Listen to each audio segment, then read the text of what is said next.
राजतन्त्र आउँछ कि आउँदैन भन्ने कुरोमा चाहिँ बगेको पानी बागमती जसरी फर्किँदैन उहाँले अध्ययन नगरेको मैले पाएँ। दुनियाँमा राष्ट्रसंस्था गएर फर्केको धेरै उदाहरण हो। राजतन्त्र कसको लागि, राजा कसको लागि? रुखमा झुन्डेको चमेरोको लागि राजा ल्याउने होइन। 21औं शताब्दी भनेको लोकतन्त्र हो। राजा ज्ञानेन्द्रलाई राष्ट्र अध्यक्षबाट राजीनामा दिने अधिकार थियो। राजालाई पनि अब दल खोलिसकेपछि अनि कमरेड बनाउने, कमरेड बनाइसकेपछि तपाईँले बेगुपे होस् भनेर सिद्ध्याउने मात्रै खेल हो। भैँसी चराउने मधेसको छोरा रामनारायण यादव राष्ट्रपतिको कुर्सीमा बस्दै गर्दा तपाईँको ओज र गरिमा घट्यो कि बढ्यो? चिन्तन, सोच, बुद्धि, विवेक अलिकति बचे कुचेर बसेको नेपाली सेनालाई नि टर्ने म जस्तै होस् भनेर औषधि खरिदमा अहिले भ्रष्टाचारमा जाग्दैछ। राजा ज्ञानेन्द्रले के सुझाव दिनुहोस् भने तर यिनीहरूलाई अधिकार दियो भने त मान्छे किन्दै हिँड्दा रहेछन् बाटोमा।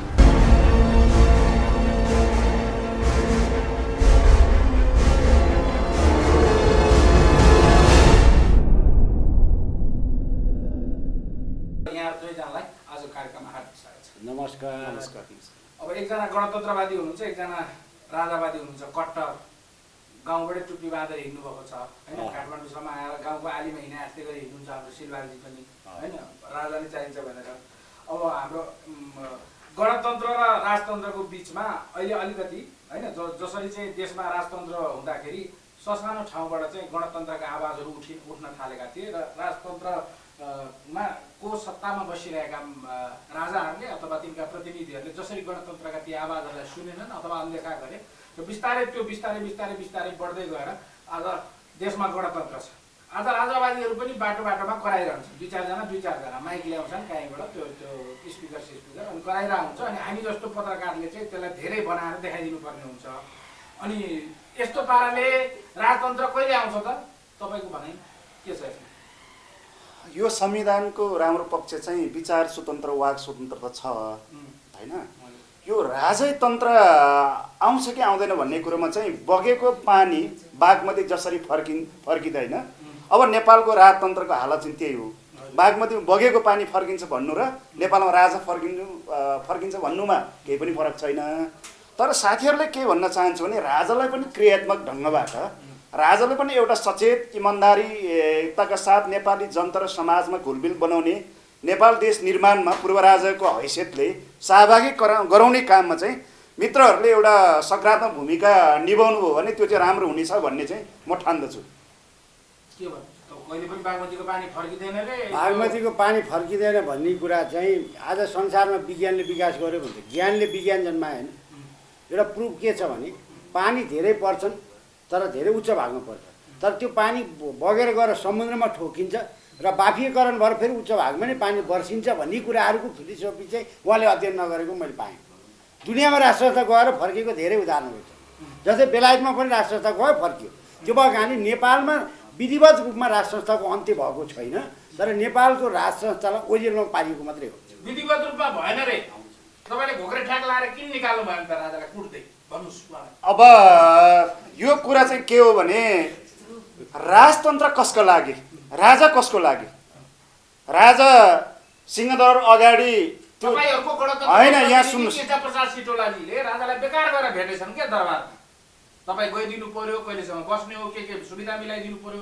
तपाईँहरूले चाहिँ गणतन्त्र ल्याउँदाखेरि राजालाई कुट्दै गदाफी जस्तो किन निकाल्नु भएन भन्ने उहाँको कुरा आयो क्या, त भन्नुहोस् न। ठिक छ, म भन्दैछु। राजा ल्याउने चाहिँ उही लयन चौर र दरबारको आसपासमा भएको त्यो के को रुखहरू, खैरो के को रुख छ नि, रुखमा झुन्डेको चमेरोको लागि राजा ल्याउने होइन। राजा कसको ल्याउने त लागि ल्याउने भने 3 करोड नेपालीको लागि हो। 3 करोड नेपालीको लागि ल्याउने भनेको चाहिँ for the people, by the people. 21औं शताब्दी भनेको लोकतन्त्र हो। जनमतबाट तपाईँको निर्देशित हुने हो। अब विश्वमा तपाईँको को इतिहास त अहिले म जान चाहन्न, तर के मानौ भने नेपालको राजतन्त्र र कृष्ण सिटौलाजीले दरबारमा भेटेर गएको होइन। नेपालको राजतन्त्र जानुमा चाहिँ तपाईँको 46 सालको जनआन्दोलन, 10 वर्ष जनयुद्ध, 62-63 को तपाईँको के भन्दाखेरि जनआन्दोलन, 62-63 को जनआन्दोलनमा 16 लाख मान्छे काठमाडौँको रिङ रोडमा तपाईँको के आएको थियो। 17,000 मान्छेले बलिदान गर्यो होइन। 25-26 जना मान्छेलाई रगत बगायो र त्यो के को लागि हो भन्दाखेरि अबको शताब्दीमा श्री 5 भन्ने कुनै व्यक्ति हुन सक्दैन। राजाको ठाउँमा जनताको प्रतिनिधि राष्ट्रपति भएर जान्छ। उहाँ जतिका साथीहरूले र यहाँ चाहिँ गणतन्त्रको के अरे अलिकति विरोध गर्न चाहनुहुने राजतन्त्रको पक्षधर साथीहरूले भन्न चाहन्छु, के एउटा मधेसी भैँसी चराउने मधेसको छोरा रामनारायण यादव राष्ट्रपतिको कुर्सीमा बस्दै गर्दा तपाईँको ओज र गरिमा घट्यो कि बढ्यो? भोजपुरको एउटा पाण्डेको छोरी विद्या भनेर अहिले राष्ट्रपति छिन्, तिनी राष्ट्रपतिको चाहिँ ठाउँमा बस्दा जनताको प्रतिनिधि भयो क्या। अबको टाइम भनेको जनताको प्रतिनिधित्व गर्ने टाइम हो। अब यो के हुन्छ भन्दाखेरि for the people by the people भइसकेपछि अब राजाहरू भनेको पब्लिकको हिसाबले जनताको हिसाबले जानुपर्छ। त्यसैले म एउटा सिम्टम पनि देखिरहेको छु, उहाँहरूलाई भ्रम नहोस्। राजा ज्ञानेन्द्रलाई मैले केही कुरोमा चाहिँ अहिले गएर उहाँलाई पोजिटिभ उहाँको थिङ्किङ डेभलप भएको देख्छु। एउटा त कोरोना को यो समयमा हिमानी ट्रस्टबाट राजामा एउटा कन्ट्रिब्युसन गर्नुभयो उहाँहरूले। अर्को कुरा ठमेलको एउटा क्लबमा गएर नेपालीसँग नाच्नुभयो होइन। भर्खरै चाहिँ हाम्रो हिमानी र उनका राजा लोकतान्त्रिक हुन खोज्दैछन्। अब उनका चाहिँ के भन्दाखेरि तपाईँको छोरीहरू सहितको नाच आइरहेको छ। अब उहाँहरूलाई पनि के महसुस भएको छ भने अब विष्णुको अवतारको रूपमा कुनै व्यक्ति, भगवानको अवतार कुनै व्यक्ति जन्मिन साथ फुली लगाउने, जन्मिन साथ राजा महाराज हो, मेरो चाहिँ सुनको थालमा मैले खानै पर्छ, सुनको चम्चाबाट खानै पर्छ, सबले मलाई विष्णु भगवान भनेर पैसा चढाउनु पर्छ भन्ने खालको अतिभूतवादी चिन्तन र निरङ्कुश तनाशाही व्यवस्था अब 21औं शताब्दीमा विदा भइसक्यो। म हेम विक्रम जतिका साथीहरूलाई चाहिँ राजासहित लिएर पार्टी खोल्नुहोस्, तपाईँ हामी राजनीतिक मैदानमा चाहिँ प्रतिस्पर्धा गर्ने हो। अब त्यो मैले भने नि बगेको खोला चाहिँ कस्तो हो भने इकोसिस्टम आउने जन्म र मृत्यु हुन्छ, तर त्यही पानी त्यही राज संस्था नेपालको सन्दर्भमा त्यही राज त्यही व्यक्ति फर्किन। यसमा चाहिँ तपाईँ जतिका सशक्त व्यक्तिको चाहिँ चिन्तन, सोच, बुद्धि, विवेक, श्रम लगाएर आफ्नो बर्बादी गर्नतिर नजानुहोस्, सृजनशील ढङ्गले जानुहोस्। राजा ज्ञानेन्द्रले के सुझाव दिनुहोस् भने दल खोलेर प्रतिस्पर्धा गर्नेतिर जानुपर्छ। म त्यही चाहिँ उहाँलाई चाहिँ हार्दिकपूर्वक निवेदन गर्न चाहन्छु। दल खोल्नु पर्यो रे, चुनावमा आउनु पर्यो। अब एउटा कुरो उहाँले उठाउनु भयो, जस्तै अहिलेको सरकारले आफू त भ्रष्टाचारमा डुब्यो नि चुल्लुमा, अनि बचेर अलिकति बचे कुचेर बसेको नेपाली सेनालाई नि तनी म जस्तै होस् भनेर औषधि खरिदमा अहिले भ्रष्टाचारमा जाग्दैछ भन्नुहोस्। त्यसपछि राजालाई पनि अब दल खोलिसकेपछि अनि कमरेड बनाउने, कमरेड बनाइसकेपछि तपाईँ बेकुपे होस् भनेर सिद्ध्याउने मात्रै खेल हो। तर एउटा कुरो के भने राज संस्था भनेको राजा ज्ञानेन्द्र होइन भन्ने मेरो प्रिन्सिपल हो। राज संस्था भनेको नेपालको स्थायी सत्ता हो। राजा त धेरै आए धेरै गए, किनभने 73 वर्षको राजा ज्ञानेन्द्र लोभ के होला र? त्यो भएको कारणले राज संस्था स्थायी सत्ता हो। स्थायी सत्ता नेपाली जनताले त्यो स्थायी सत्ता भनेको पृथ्वीनारायण शाहले एकीकरण गरे, आधुनिक सेनाको निर्माण गरेर जुन हिमवत खण्ड, जस्तै त्यो नेपाल एकीकरण कसरी भयो त? काशीको राजाले साथ दिए, दिल्लीको बादशाहले साथ दिए, मुगल पछिको ब्रिटिसको आक्रमण पछि हिमवत खण्ड कसरी जोगाउनु भन्ने हिसाबमा यो नेपाल एकीकरण भएको। त्यो भएको कारणले गर्दाखेरि पश्चिमाहरूले त्यतिखेर पनि सिन्धुलीगढीसम्म आक्रमण गरे नि। त्यो भएको कारणले गर्दाखेरि राज संस्था र राजा भन्नु फरक हो। राजा त तपाईँको जुम्ला कालीकोटतिर जाने हो भने सबै ठकुरलाई राजा भनिन्छ, त्यस्तो खालको राजा भनेको होइन। राज संस्था हो। संस्था भइसकेपछि के हुन्छ भने राजनीतिक दलका नेता कार्यकर्ताहरू भोलि भ्रष्टाचार गरे भने देश छोडेर जान सक्छन्। तर राजा चाहिँ के हुन्छ भन्दाखेरि त्यो मुलुकको माटोको लागि हुन्छ भने यहाँ सुन्नु, जस्तै तपाईँले भन्नुभएको चाहिँ व्यक्ति विशेषमा जानु भएन। तपाईँ ज्ञानेन्द्र, निराजन, वीरेन्द्र, मलाई त्यो मतलब भने मलाई स्थायी राज संस्था चाहियो, बस त्यही हो, देशको अभिभावक चाहियो भन्ने तपाईँ भने। बस तर यिनीहरूलाई अधिकार दियो भने त मान्छे किन्दै हिँड्दो रहेछन् बाटोमा। पारसहरूलाई हेर्नु न, ज्ञानेन्द्रको हेर्नुहोस्, पृष्ठभूमि हेर्नुहोस् होइन, के गरेर हिँड्थे। तपाईँले खोजेको कुरा र यिनीहरूले पाएपछि गर्ने कुरामा त फरक देखियो नि त। त्यो भएर जनताको मन मस्तिष्कबाट यिनीहरू हराए। त्यस कारणले राजतन्त्र व्यक्ति हराए। तपाईँको टेलिभिजन मार्फतमा म एउटा अनुरोध के गर्छु भने तपाईँहरू कुरोमा याद राख्नुहोस्, राजा ज्ञानेन्द्रलाई राष्ट्र अध्यक्षबाट राजीनामा दिने अधिकार थियो, तर राज संस्था भङ्ग गर्ने अधिकार थिएन भनेर 2064 सालमा विज्ञप्ति निकाली मान्छे मै हो।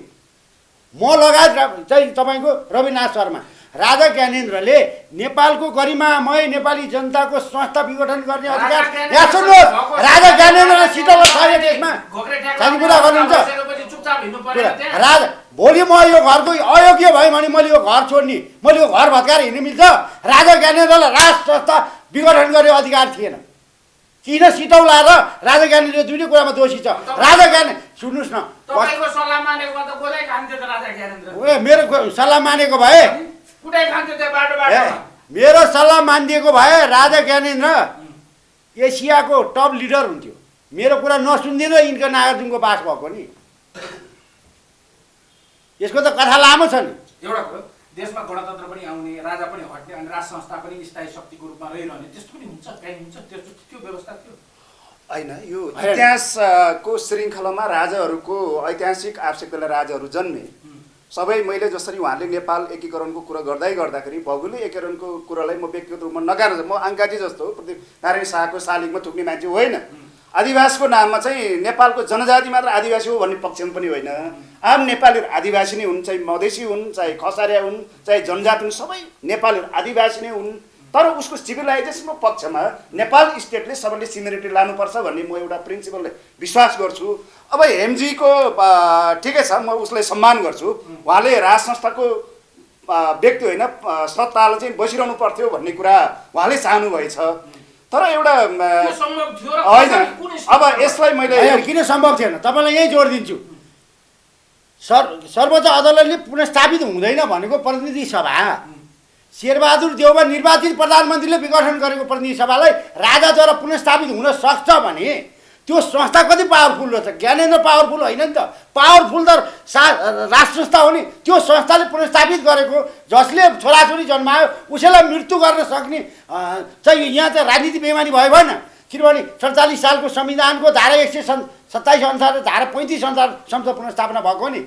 गिरिजाप्रसाद कोइरालाले त्यही आधारमा चाहिँ राजासँग चाहिँ शपथ ग्रहण लिएको हो नि। 62-63 को आन्दोलनमा विघटित प्रतिनिधि सभाको पुनर्स्थापित भएपछि यो देशको तमाम समस्या समाधान गर्छु भन्ने हेतुले संसद पुनर्स्थापना भएको हो नि। 2047 सालको संविधान पुनर्स्थापना भएपछि त्यही प्रतिनिधि सभाले यो देशमा धर्मनिरपेक्ष राजाको अधिकार खोज्ने काम गर्यो। त्यो अवैधानिक थियो नि।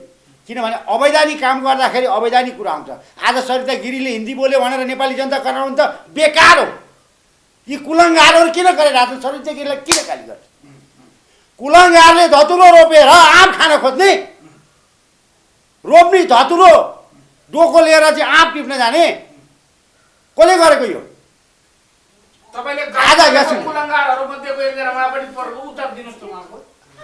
अब उहाँलाई म एउटा के सोध्न चाहन्छु भने गणतन्त्र बेठिक राज संस्था आवश्यक हो। 47 सालको संविधानको उहाँ पक्षधर पनि हुनुहुन्छ। उहाँलाई गणतन्त्रको संस्थाबाट र राजाको संस्थाबाट जनताको प्रतिनिधित्व गर्ने सन्दर्भमा 21औं शताब्दीमा जनतालाई सर्वहाम बनाउने, जनतालाई मालिक बनाउने व्यवस्था राज संस्था हो कि गणतन्त्र हो? एउटा कुरा म त्यो सोध्न चाहन्छु। दोस्रो कुरा, उहाँले धर्मनिरपेक्ष कुरा गर्नुभयो। म बहुसङ्ख्यक हिन्दू धर्मप्रति आस्था गर्ने तमाम दाजुभाइ दिदीबहिनीहरूलाई सम्मान गर्छु। तर नेपाल देशमा त्रिपक्षीय समुदायको सङ्गम हो यो। खसारी समुदाय, मधेसी समुदाय र जनजातिहरूको त्रिकोणात्मक त्रिभुजा हो नेपाल भनेपछि यहाँ तपाईँको हिन्दू धर्मको आस्था गर्ने व्यक्ति पनि छन्, बुद्धिस्ट पनि छ, क्रिस्चियन पनि छ र तपाईँको मुस्लिमहरू पनि छन्। अर्को बुद्ध जन्मेको देश नेपाल हो। तर मलाई के लाग्छ भने एउटा देशको चाहिँ कुनै धर्म भनेर पहिचान गरिरहनु भने चाहिँ पूर्वग्रह हुन्छ। त्यो तटस्थ हुँदैन। तटस्थ भनेको के हो भन्दाखेरि तपाईँको समानता हो। राज्यको नजरमा हिन्दूहरूप्रति पनि सम्मान हो। पशुपतिमा जति श्रद्धा छ, जति सम्मान छ, जति हामी सेवा ढोक गर्छौँ, बुद्धिस्टहरूको बौद्धलाई पनि त्यतिकै गरौँ, उहाँ तपाईँ मुस्लिमलाई पनि गरौँ, क्रिस्चियनलाई पनि गरौँ भन्ने एउटा महान विचार छ। त्यसमा उहाँहरूको आपत्ति हुनुपर्ने कारण किन? होइन। अर्को कुरा, संहिता भनेको चाहिँ के हो भने सिंहदरबारको अधिकार गाउँमा पुर्याउने, सिंहदरबारको अधिकार व्यक्तिमा पुर्याउने। त्यो चिजमा पनि हाम्रो सिलवालजीलाई आपत्ति किन? होइन। अर्को कुरा तपाईँको के हो भन्दाखेरि यो चाहिँ यी कुराहरूको समग्र रूपमा राजनीतिक कोणबाट विश्लेषण गर्नुपर्छ। र उहाँले आँप र धतुरोको कुरो गर्नुभयो। यो आँप नै हो, उहाँ धतुरो भनेर यसमा भ्रम हुनुभयो। त्यो आँप चाहिँ सीमित व्यक्तिहरूले मात्र टिपिरहेको छ, सीमित व्यक्तिले मात्र खाइरहेको छ। त्यो समानतामा गएन भन्ने कुरोमा चाहिँ म पनि समानता गर्न चाहन्छु। केपी ओलीजीले, प्रचण्डजीले, शेरबहादुर देउवाजीले, होइन, र तपाईँको विद्या भण्डारीहरूले त्यो आँप चाहिँ मेरो बाउको वीरता हो भन्ने ढङ्गको अलिकति सामन्ती, निरङ्कुश दलाल एउटा चरित्र देखाइरहेको छ, त्यसको चाहिँ म खण्डन गर्न चाहन्छु। तर वास्तवमा त्यो धत्रो होइन, आड नै हो सिलवालजी। त्यतिको तपाईँ भ्रम हुनु भएन। मेरो चाहिँ आग्रह यो छ तपाईँलाई। तपाईँको एउटा कुरो के बुझ्नुहोस् भन्दाखेरि हामीले जुन उद्देश्यले प्रतिनिधि सभालाई पुनर्स्थापना गऱ्यौँ त्यो कुराको अन्तर्गत त भएन। तर परिस्थिति के भन्दाखेरि राजनीतिमा बेमानी भयो भन्ने मेरो कुरा हो। किन भन्दाखेरि बेमानी गर्दाखेरि त्यसको नकारात्मक अवैध सन्तान जन्मिनु पनि स्वाभाविक हो। त्यो भएको कारणले मैले के भन्छु भन्दाखेरि अहिलेको देशको परिस्थिति कुन अवस्थामा पुग्यौँ त हामी? आज हामी राष्ट्रिय शक्ति मिल्नुपर्ने अवस्थाको कुरा आइरहेको छ। राष्ट्रिय शक्ति मिल्नुपर्ने अवस्थामा हाम्रो जस्तो देशमा 137वटा क्रिस्चियन राष्ट्र हुनुहुने, 36वटा तपाईँको मुसलमान राष्ट्र हुनुहुने, 8वटा बुद्धिस्ट राष्ट्र छन् देश विश्वभरिमा र एउटा मात्रै हिन्दू राष्ट्र। तर एउटा हिन्दू राष्ट्र मैले भने कि यो देश हिन्दू राष्ट्र हुँदाखेरि यो देशमा क्रिस्चियन नभएको त होइन नि, मुसलमान नभएको त होइन नि। त्यो भएर खालि एउटा राष्ट्रिय पहिचानको लागि यसलाई हिन्दू राष्ट्र बनाइदिउँ, तर शासन सत्ता जसले चलाए पनि हुन्छ। तर के भन्दाखेरि पहिचान गुमाएर एउटा किनभने राज्यको कुनै पनि आइडेन्टिटी हुन्छ, त्यो आइडेन्टिटी भएन। आइडेन्टिटी गुमा किनभने हाम्रो नेपालको अब के हो त भने गुन्यु चोलो तपाईँको त्यो दौरा सुरुवाल खसारियाले मात्रै लाउने होइन नि। नेपालको अहिले तपाईँले भन्नुभयो सबै नेपालमा बसोबास गर्ने सबै जनजाति हो नि, चाहे त्यो बाहुन होस्, चाहे त्यो तामाङ होस्, चाहे लिम्बू होस्, चाहे राई होस्।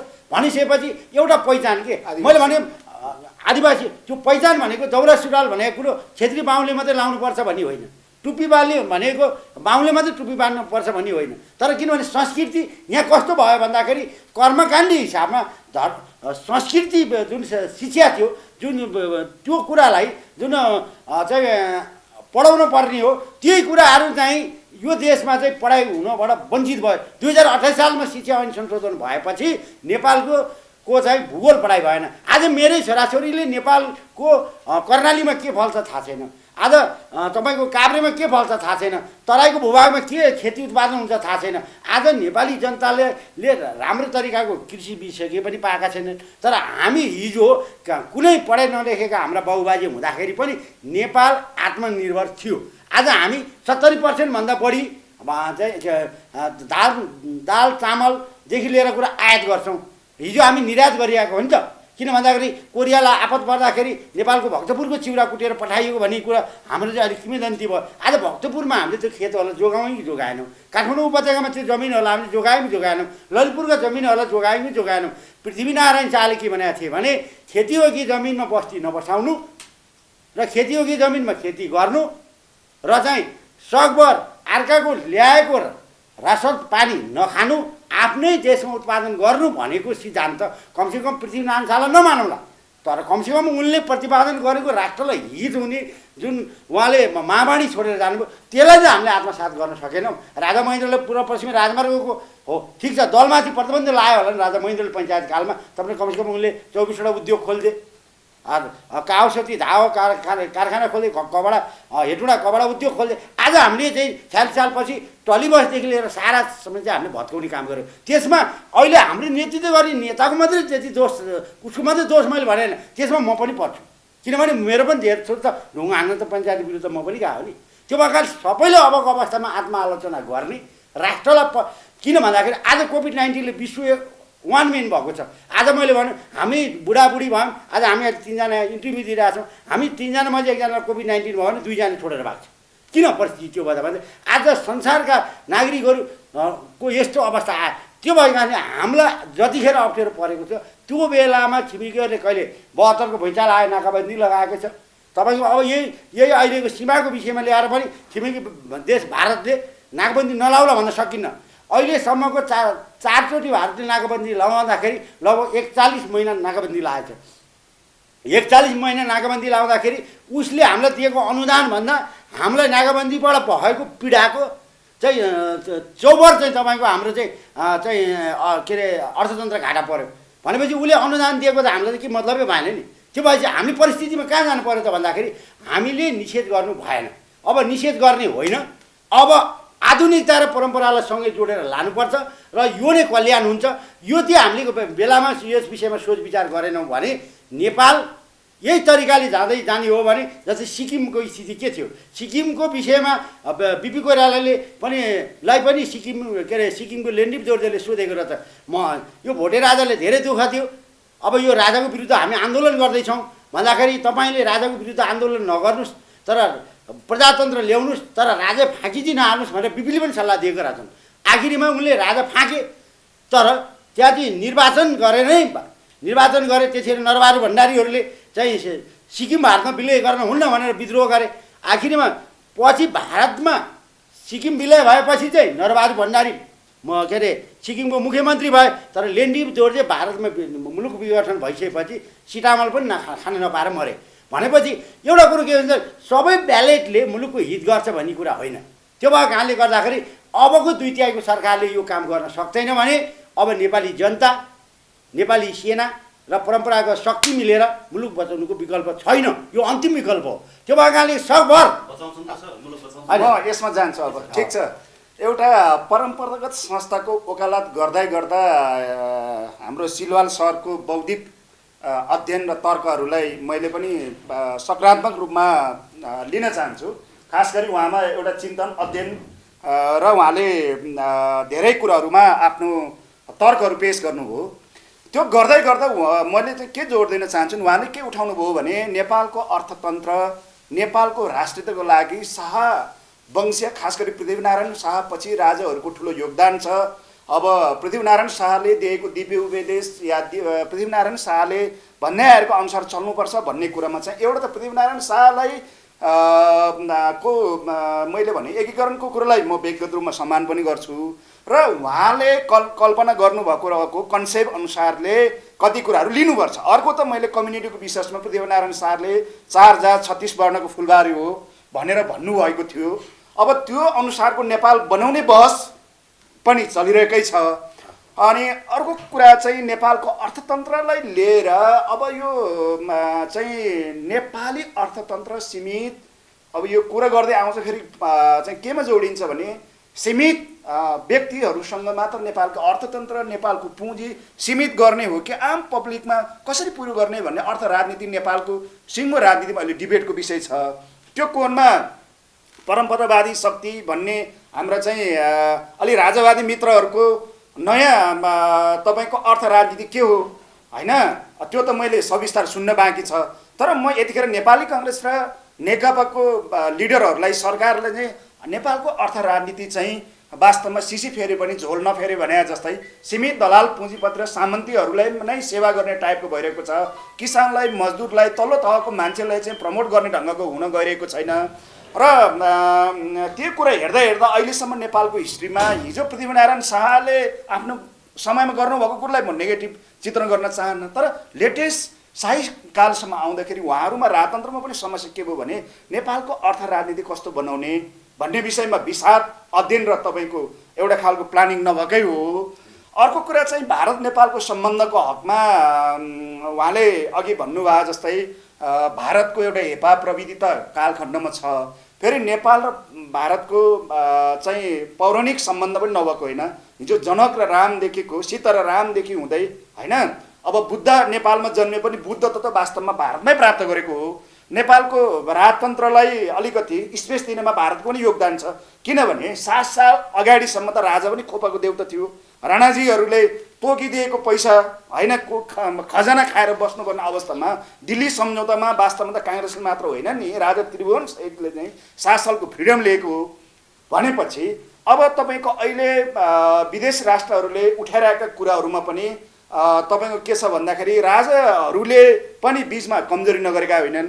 यहाँ हेमजीसँग मैले भन्नुपर्दाखेरि लिपुलेख प्रकरण पनि राजा महेन्द्रहरू पनि जोडेका छन्। खैर जे भए पनि एउटा कुरो चाहिँ मेरो के सहमत छ भने पूर्व राजालाई पनि यतिखेर उहाँलाई अलिकति प्रधानमन्त्री या अहिलेको राजनीतिक दलहरूले राष्ट्रियताको सन्दर्भमा अलिकति उहाँको पनि सहभागिताको सन्दर्भमा तपाईँको अलिक कुराकानी गर्दा राम्रै हुन्छ।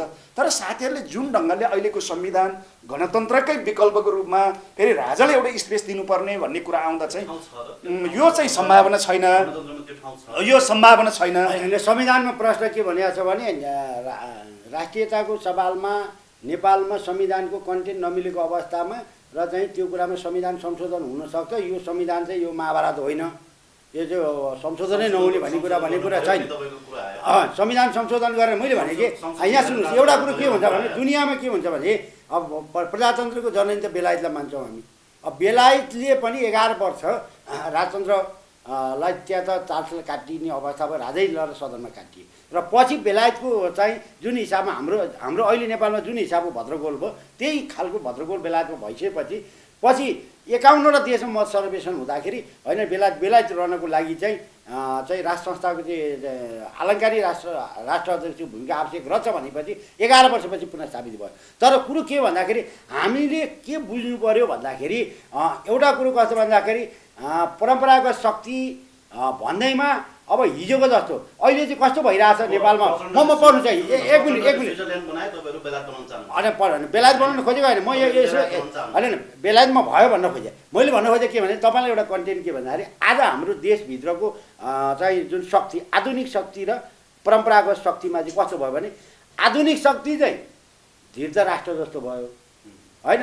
परम्परागत शक्तिको चाहिँ जुन प्रमुख भने चाहिँ राजा ज्ञानेन्द्र चाहिँ विराट राजा जस्तो भए र राजाको वरिपरिका चाहिँ किचक जस्ता भए। त्यो भएको कारणले यो देशमा परम्परागत शक्ति र आधुनिक शक्ति मिल्न नसकेको।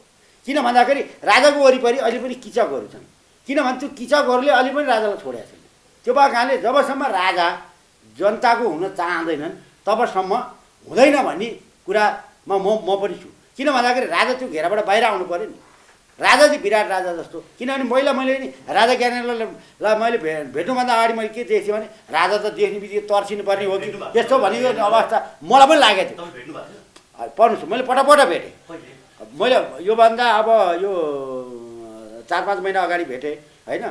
त्यो भएकाले गर्दा मैले उहाँसँग पटक गरी 17-18 पटक भेटिसकेँ। तर कुरो के हो भन्दाखेरि हजुर अब राजा वीरेन्द्रलाई चाहिँ मैले 2 पटक भेटेँ, राजा ज्ञानेन्द्रलाई चाहिँ मैले 63 पछि धेरै पटक भेटिसकेँ। त्यो भएकाले गर्दा मैले के भन्छु भन्दा राजालाई पनि मैले गरेँ के भन्दा तपाईँ चाहिँ आउनु पऱ्यो महाराधिराज, तपाईँले शासन गर्नु पऱ्यो र तपाईँले मलाई चाहिँ यो दिनु पऱ्यो। मैले कहिले पनि भनिनँ। मैले के भन्दाखेरि यो देशको राष्ट्र अध्यक्षको भूमिका सरकारले निभाउने हो भने आज देश जुन अवस्थामा पुगेको छ, आज हामी आर्थिक अवस्थामा पनि तल्लो स्तरमा पुगिसक्यौँ। हाम्रो उत्पादनमा कृषिमा हामीले जोड दिन सकेनौँ। हरियो वन नेपालको धनको अवस्था कहाँ पुग्यो, हाम्रो कृषि कहाँ छ।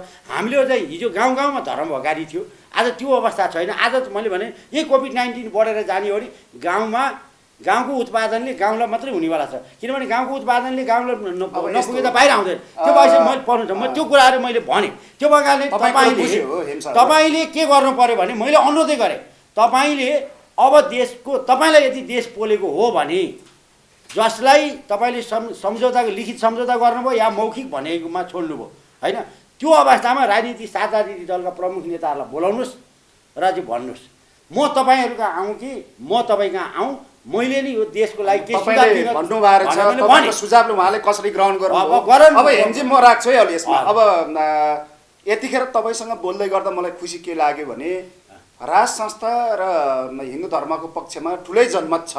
खास गरी भर्खरै राप्रभाको चाहिँ पशुपति शमशेर राणा, प्रकाश चन्द्र लोनी, कमल थापाजीहरूले संयुक्त पार्टी नै बनाउनु भएर हामी अब राज संस्था सहितको हिन्दू राज्य भनेर उहाँहरूले मेनिफेस्टोमा बनाउनु भयो र तपाईँलाई कुरा गर्दा चाहिँ त्यो आममा अलिकति विश्वास राख्ने पङ्क्तिका साथीहरूसँग म एउटा चाहिँ जनयुद्धको घाइते र पूर्व सांसद, संविधानमा हस्ताक्षर गर्ने एउटा व्यक्ति, अहिले पनि लोकतान्त्रिक गणतन्त्रले संस्थागत विकास गर्नुपर्छ भन्ने एउटा पक्षधर्ताको नाताले मेरो चाहिँ उहाँहरूलाई आग्रह के रहन्छ भने तपाईँको यो संविधानले राजा विशेष या व्यक्ति विशेषले निषेध गरेको छैन।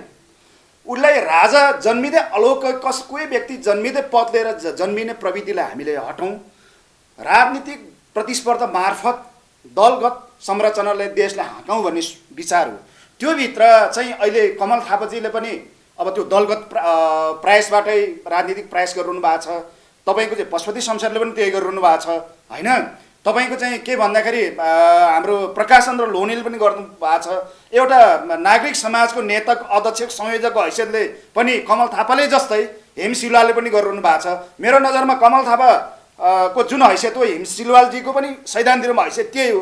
तर तपाईँहरूलाई मेरो चाहिँ सन्देश, मेरो चाहिँ मक्सद भने के हो भने अब हामीले मोडर्नाइज हुने, आधुनिकता अपनाउने, सरलीकृत गर्ने कुरामा चाहिँ हामी जतिका अब पङ्क्तिहरूबाट हाम्रो चाहिँ अब हिजोको एउटा अव्यावहारिक होइन अलिकति जनताले नरुचाएको शक्तिलाई जबरजस्त ल्याउने ढङ्गबाट हामी नजाउँ। तपाईँले कमल थापाजीलाई पनि भन्नुहोस्, तपाईँले पशुपति शमशेरजीलाई पनि भन्नुहोस्, तपाईँहरू एउटै पङ्क्तिको हुनुहुन्छ, प्रकाश चन्द्र लोहनीलाई भन्नुहोस् र राजालाई पनि भन्नुहोस्, तपाईँहरूको चाहिँ कलेवर अब जनताको कलेवरमा आउनु पर्यो भन्ने हो। अब यो संविधानको परिवर्तन पनि के छ भन्दाखेरि अब द्वितीय कि जनमतले गर्ने हो कि राज्यमा विप्लव हुनु पर्यो। अघि तपाईँले भन्नुभयो परम्परागत सत्ता र सैनिक आएर मात्र देशलाई बचाउन सकिन्छ भन्ने ढङ्गको अलिकति तपाईँले जो तर्क राख्नुभयो त्यसलाई चाहिँ त्यतातिर हामी जानु हुँदैन। अब सैनिक शक्तिलाई हो भने होइन सैनिक शक्तिले यहाँ ल्याउनु भनेको भोलि तपाईँले देखिहाल्नु भयो नि त 17 सालमा राजाले कु गरेपछि के भयो, राजा ज्ञानेन्द्रले शाही सत्ता ल्याइसकेपछि अवस्था के भयो। विदेशमा पनि के भने सैनिक शक्तिले सत्ता गर्ने होइन कि सैनिक शक्तिले भनेको हामीले लिम्पोई धुरोमा पुर्याउने हो, सैनिक शक्तिलाई देशको सीमा रक्षामा पुर्याउने हो। सैनिक शक्तिले सकिन्छ भने नेपाली जनतालाई सैनिक ज्ञान दिलाउतिर लगाउने हो। राष्ट्रियता संरक्षणमा सैनिक शक्तिले उपयोग गर्नुपर्छ। राज्य सत्ता सञ्चालनमा अब चाहिँ हामीले बुलेटबाट हामीले चाहिँ तपाईँको के भन्दाखेरि बुटबाट शासन सत्ता सञ्चालन गर्ने सोच राख्नुहुन्न। तर मलाई के लाग्यो भने तपाईँ यद्यपि हिन्दू पक्ष त राजावादी हुँदा हुँदा पनि तपाईँमा जुन बौद्धिकता जुन तार्किकता अध्ययन छ त्यसलाई म व्यक्तिगत रूपमा तपाईँको त्यसलाई सम्मान गर्छु। तर तपाईँका साथीहरू तपाईँका नेता मित्रहरूलाई र तपाईँ सहितले चाहिँ मेरो अनुरोध र आग्रह के छ भने यो संविधानले तपाईँलाई निषेध गरेको छैन, कमल थापालाई निषेध गरेको छैन। यही संविधानले उहाँलाई चाहिँ परराष्ट्र मन्त्री बनाउनु भयो, स्थानीय विकास उप प्रधानमन्त्री बनाउनु भयो होइन। यही संविधानभित्र तपाईँको चाहिँ के भन्दाखेरि धेरै चाहिँ राजाको चाहिँ अहिले नैतिक समर्थन गर्ने साथीहरू पनि आइरहनु भएको छ भने यही संविधानलाई लिएर हामी जानु पर्यो। अब हामी सैनिक शक्तिलाई चाहिँ उजागर गर्ने राजाले फ्रन्ट लिएर देश मुठभेडको स्थितिमा जानुभन्दा पनि राजा र परम्परागत शक्तिहरू पनि राजनीतिक प्रतिस्पर्धाको रूपमा आएर उसले जनमत लिएर चाहिँ जनताको चाहिँ त्यो म्यान्डेट लिने जानेतिर सोच्नुपर्छ। त्यही वैज्ञानिक र वस्तुवाद र नेपाली जनताको आवश्यकता हो भन्ने कुरो चाहिँ म ठहर गर्दछु। म तपाईँले के भन्छ भने नेपालमा अहिले केपी शर्मा ओलीज्यू सम्मानित प्रधानमन्त्री हुनुहुन्छ, उहाँलाई म के आग्रह गरेँ भन्दाखेरि सबैसँग तपाईँले राष्ट्रिय शक्तिहरू चाहे सानो रूपमा होस् चाहे ठुलो रूपमा होस् त्यसलाई तपाईँले राजनीति सर्वदलीय सम्मेलन गर्नुहोस्, सर्वपक्षीय भेला बोलाउनुहोस् या गोलमेज सम्मेलन गर्नुहोस्, राजा सहितको गोलमेज सम्मेलन गर्नुहोस्। र यो मुलुकको म अहिले परेको जुन कुरो आज मात्रै पर्दैन, देशमा कतिखेर भवितव्य पर्छ भन्ने कुरा त कुनै चाहिँ कसैलाई थाहा हुँदैन। भनेपछि चाहिँ हामी धेरै कुराहरूबाट चाहिँ हामी गाजिसकेपछि सर्वपक्षीय सम्मेलन गर्ने गोलमेज सम्मेलन भोलि यहाँ सुन्नु सबै गोलमेज सम्मेलन सबै राजनीतिक दल सबै बौद्धिक सर्कल यो देशको थिङ्क ट्याङ्कले ठिक छ राष्ट्रपति प्रणालीमा जाउँ भनेर त्यही घेराबन्दीमा राष्ट्रपति प्रणालीकै बारेमा बहस भन्दा पनि तपाईँले भन्नुभएको सर्कल सहित विप्लवलाई पनि बोलाएर गोलमेज सम्मेलन गर्नु भएन हैन। पूर्व राजाको हैसियतले होइन त्यसपछि होइन विद्रोही चाहिँ भनेका हाम्रो विप्लवजीलाई पनि बोलाएर मूलत नेपालको राष्ट्रियता र विकासको बारेमा चाहिँ बसौँ। तर अब राज संस्था हो कि गणतन्त्रकै भन्ने विषय चाहिँ टेबलमा नराखौँ, कन्ट्रिब्युट गरेर पूर्व त्यो राखिसकेपछि होइन पूर्व राजा होइन तपाईँहरू जनमत लिएर पुग्न सक्नुहुन्छ नि त्यहाँ। त्यो मैले भने एक किसिमको सर्वपक्षीय सम्मेलन गरेर चाहिँ एउटा कुरा निस्किन्छ होइन। सर्वपक्षीय सम्मेलन भइसकेपछि एउटा कुरो के भन्छ भने सबैले आफ्नो कुरा त राख्छ नि। ठिक छ सर्वपक्षीय सम्मेलन हो र विप्लव सहित भन्ने चाहिँ मेरो चाहिँ अनुरोध छ। मैले भने कोही पनि छुट्नु भन्न, यहाँ विप्लवलाई चाहिँ बाहिर राख्ने मैले भनिनँ। यहाँ यो देशको थिङ्क ट्याङ्कहरू एउटा कस्तो भन्छ भने अलिकति मुलुकको चिन्तन गर्ने थिङ्क ट्याङ्कहरू पनि चुप लाएर बसेको छ नि, तिनीलाई पनि त सम्मेलनमा बोलाउनु पऱ्यो नि। मैले भनेपछि विप्लवलाई चाहिँ होइन है भन्ने मैले भने यहाँ जसले हैसियत राख्छ जस्तै मैले भने तपाईँ एउटा चाहिँ सशक्त रूपमा नागरिक आवाज उठाउनु भएको छ, पूर्व सांसद पनि हुनुहुन्छ भनेपछि तपाईँले चाहिँ केही कुरा राख्नु पाउनु पर्ने कि नपाउने, तपाईँले कुरो राख्नु पाउनु भएन भने तपाईँले नेतृत्व गरेको संस्थाको सिलवार सहितको शक्तिले पनि राख्नु पाउनु पऱ्यो नि त। तपाईँ हाम्रो योगदान रहोस् भन्ने कुरा नै हो। होइन हामीले पनि त कुरा राख्छौँ नि, ठिक छ सर्वपक्षीय सम्मेलनले हामी यसैलाई चाहिँ यो गरेर जाने तर पूर्व राष्ट्र अध्यक्षले पनि केही हैसियत पाउने तर राष्ट्रपति प्रणाली पनि हुने तर मुलुकलाई अप्ठ्यारो भन्दा पनि उहाँको योगदानको अपेक्षा गर्छु। तपाईँले हैसियतको राख्नुहुन्छ त्यसमा मेरो तपाईँको आफ्नो मत राख्ने अधिकार त छ। यहाँ सुन्नुहोस् न अर्थ केही गर्न परेन। अहिले उहाँलाई हामीले पूर्व राष्ट्र अध्यक्ष म चाहिँ योगदानको अपिल गर्न भन्छु। मेरो कुरा सुन्नुहोस् न, मैले हैसियत भने र ल राजै बनाइएन रे कमसेकम अहिले मुलुकलाई जुन अवस्था उहाँको पनि योगदानलाई चाहिँ हामीले अहिले प्रधानमन्त्री पनि दिनुभएको छ हिमाली ट्रस्ट मार्फत 2 करोड पैसा पनि दिनुभयो पनि उनको पैसा चाहिँ काम लाग्ने यो त यो दलितको उखान जस्तो भयो क्या मैले बनाएको भाँडो चाहिँ सबै जनताले दिएको छ नि पैसा होइन मैले भनौँ यहाँ सुन्नुहोस् न एउटा पूर्व राष्ट्र अध्यक्ष कस्तो भने पूर्व प्रधानमन्त्री तपाईँको एउटा कुरो मान्नुहोस् यही राजनीतिमा यहाँ सुन्नुहोस् राजा ज्ञानेन्द्रको परराष्ट्र मन्त्री पनि रमेशनाथ पाण्डे र प्रचण्ड निर्वाचित प्रधानमन्त्री भएपछि पनि रमेशनाथ पाण्डे सल्लाहकार हुनुभयो नि त सल्लाह लिनै हुँदैन राजाको भन्ने हो त छिछि झुरझुर किन गर्ने पछि कुरा गरेर बाबुराम भट्टराईले त सभासदजी यहीँ हुनुहुन्छ बाबुराम भट्टराईले कुमारीको दर्शन गर्न जान्छु भन्दा कति 21 जनाको टुकरीको सेना दिएको थियो सेनै पनि क्याबिनेटबाट डिसिजन दिनुभयो त्यसो गर्नु हुँदैन के बहस छलफल बढाउँदै जाउँ होइन त्यो गर्नु हुँदैन एकछिनमा रिसा त भएन म पनि राजाको एउटा सकारात्मक योगदान रहोस् भन्ने मेरो पनि एउटा कामना हो बस फेरि पनि गरौँला तपाईँ दुवैजनाले धेरै पनि कुरा आयो मैले आजको लागि चाहिँ धन्यवाद थ्याङ्क यू